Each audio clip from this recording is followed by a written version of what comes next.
17 സ്ഥലം. ഈശോ മിശിഹ രണ്ടാം പ്രാവശ്യം വീഴുന്നു. ഈശോ മിശിഹായെ, ഞങ്ങൾ അങ്ങയെ കുമ്പിട്ട് ആരാധിച്ച് സ്തോത്രം ചെയ്യുന്നു. എന്തുകൊണ്ടെന്നാൽ വിശുദ്ധ കുരിശിനാൽ അങ്ങ് ലോകത്തെ വീണ്ടും രക്ഷിച്ചു. പീലാത്തോസിന്റെ വിധി വേഗം നടപ്പിലാക്കുന്നതിനുള്ള ധൃതിയിലാണ് പട്ടാളക്കാർ.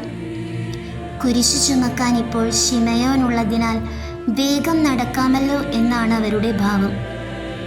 എല്ലാവരുടെയും മുൻപേ കുതിരപ്പുറത്ത് പോയിരുന്ന യഹൂദ പുരോഹിതന്മാർ അതിലധികം ധൃതി കൂട്ടുകയാണ്. ഇതിൻ്റെ ഫലമോ ഏറ്റവും പരിതാപകരം. ഈശോയ്ക്ക് തൻ്റെ പാദങ്ങൾ നിലത്ത് ചവിട്ടാൻ കഴിയാതെ അവിടുന്ന് കാലിടറി രണ്ടാമതും നിലം പതിക്കുന്നു.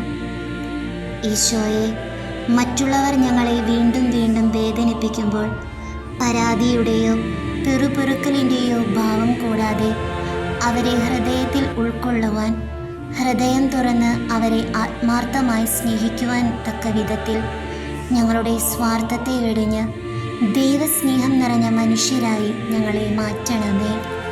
കർത്താവെ, അനുഗ്രഹിക്കണമേ. പരിശുദ്ധ ദൈവമാതാവേ, ക്രൂശിതനായ കർത്താവിൻ്റെ തിരുമുറിവുകൾ ഞങ്ങളുടെ ഹൃദയത്തിലും പതിപ്പിച്ചുറപ്പിക്കണമേ.